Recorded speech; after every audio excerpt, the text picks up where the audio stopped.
नमस्कार दोस्तों and welcome to फिल्मी पंचायत। और आज हम लोग बात करने वाले हैं प्रहार टीजर के बारे में। प्रहार के बारे में इससे पहले कि मैं कुछ कहूं, प्रहार के बारे में आपको बता दूं कि ये 26/11 के जो मुंबई अटैक्स के बारे में ये मूवी है।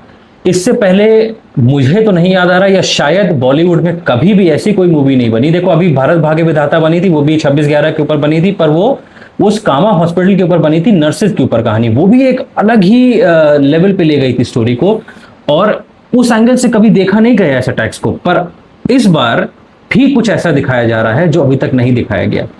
कसाब के वो हमले और वो सब के बाद जो कोर्ट केस हुआ है कि कसाब को फांसी देने में लगभग कितना साल 1.5 साल ऐसा कुछ लग गया था, इतना टाइम क्यों लग गया, ये मूवी उसके ऊपर है। कालिंदी, राजकुमार राव और प्रहार, तुम्हारे फर्स्ट इनिशियल इंप्रेशंस क्या थे?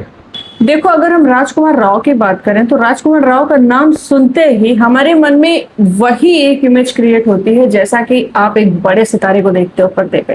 राजकुमार राव बहुत बड़ा स्टार तो नहीं है, बट एज एन एक्टर इतना सॉलिड एक्टर है कि आज तक की जितनी भी मूवी मैंने राजकुमार राव की देखी है, भाई मेरा मतलब एक फेवरेट। मतलब तुम राजकुमार राव को मतलब एज एन एक्टर उन्हीं के बराबर रेट करते हो, जैसे हमारे खान या जैसे हमारे अक्षय कुमार है? भाई आप खुद ही एक्टिंग को कंपेयर कर। और मैं सच बताऊं आपको तो मेरा भी यही ओपिनियन है कि राजकुमार राव, देखो मुझे ऐसा लगता है ना कि कुछ लोगों का पीआर उतना स्ट्रांग नहीं है, कुछ लोगों की मतलब मार्केटिंग या एडवर्टीजमेंट उतना स्ट्रांग नहीं है, इसीलिए वो इतनी लाइमलाइट नहीं बटोर पाते। पर अगर आप एज एन एक्टर की बात करें तो अब राजकुमार राव की स्त्री उठा लीजिए, शादी में जरूर आना उठा लीजिए, और अब ये प्रहार का है, आप टीजर देख लीजिए।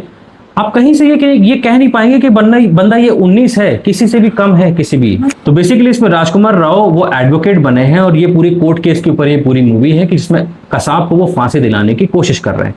अब यहाँ पे कुछ थोड़ा ग्रे एरियाज आ जाते हैं कि हमारे संविधान के तहत, क्योंकि संविधान में आपको एविडेंस भी दिखाना होगा। अजमल कसाब ने किस तरह की घिनौनी हरकत करी हम सब जानते हैं, 26/11 को कौन नहीं भुला सकता। दहशत का माहौल, लोगों के दिल में गुस्सा, आक्रोश भरा है मन में, और पूरी पूरी पब्लिक कह रही, मतलब बंदे का टीवी में आ गया। मतलब हम लोग सब उसको लाइव देख रहे हैं कि वो कैसे वो मतलब हाथ में वो कलावा बांध के, और वो कैसे वो जो सीएसटी स्टेशन पे और ताज में जो हुआ है, पूरी जनता ये कह रही है उसको फांसी दो। मतलब जनता के हाथ तुम उसको दे दो, जनता उसको खुद ही मार देगी। पर उसके बाद भी हिंदुस्तान का कानून, यहाँ का संविधान के तहत आप उसको ऐसे ही नहीं फांसी दे सकते, आपको एविडेंस के तौर पे प्रूव करना पड़ेगा, और ये मूवी उसके ऊपर है। जबकि इतनी अफरा तफरी के बाद तो यहाँ पे थोड़ा सा ये ग्रे एरिया है कि देखो यार, संविधान से देश चलता है और संविधान बहुत जरूरी है, पर संविधान की फिर एक कहीं ना कहीं लिमिटेशन भी है कि जहां एकदम रंगे हाथों आप पकड़ रहे हैं, उसके लिए भी आपको कोर्ट केस तक लड़ना पड़ रहा है उसको फांसी दिलाने के लिए। और जिस पुलिस वाले ने अपनी जान तक दे दी और उन्होंने पकड़ा, उसमें वो डायलॉग, बहुत मुझे वो एग्जैक्ट वर्ड नहीं याद आ रहा, इतना इंपैक्टफुल और पावरफुल इसमें राजकुमार राव वो डायलॉग डिलीवर करते हैं, जिसमें वो कहते हैं कि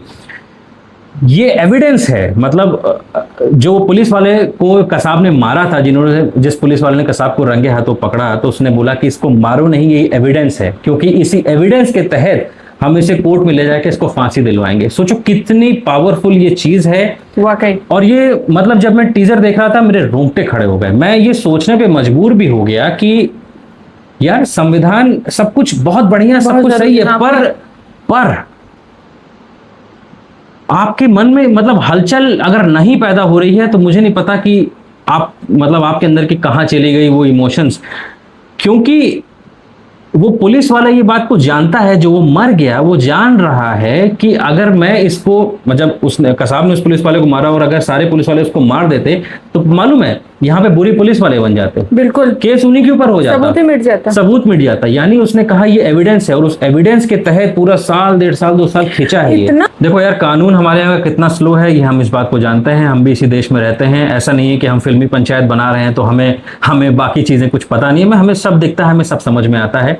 तो कहीं ना कहीं ये मूवी आपको गर्व भी महसूस कराएगी कि यार हमारा देश कितना महान है, कि इतना कुछ हो जाने के बाद भी आप उसके ऊपर केस चलाते हो। वरना बहुत सारे ऐसे देश हैं जहाँ पे लॉ को फॉलो करते हो, वरना बहुत सारे ऐसे देश हैं, बहुत सारे ऐसे लोग हैं जहाँ पे ये सब चीजें ऐसी निपटा दी जाती हैं तुरंत के तुरंत। पर बात सिर्फ इतनी सी है कि लॉ भी दिखाया गया है और आपको सोचने पर मजबूर भी करेगा। और राजकुमार राव की एक्टिंग तो भाई जितनी तारीफ की जाए कम है। साथ में वामिका गब्बी, जो भी छोटा सा उनका लुक दिखा मुझे अच्छा लग रहा है।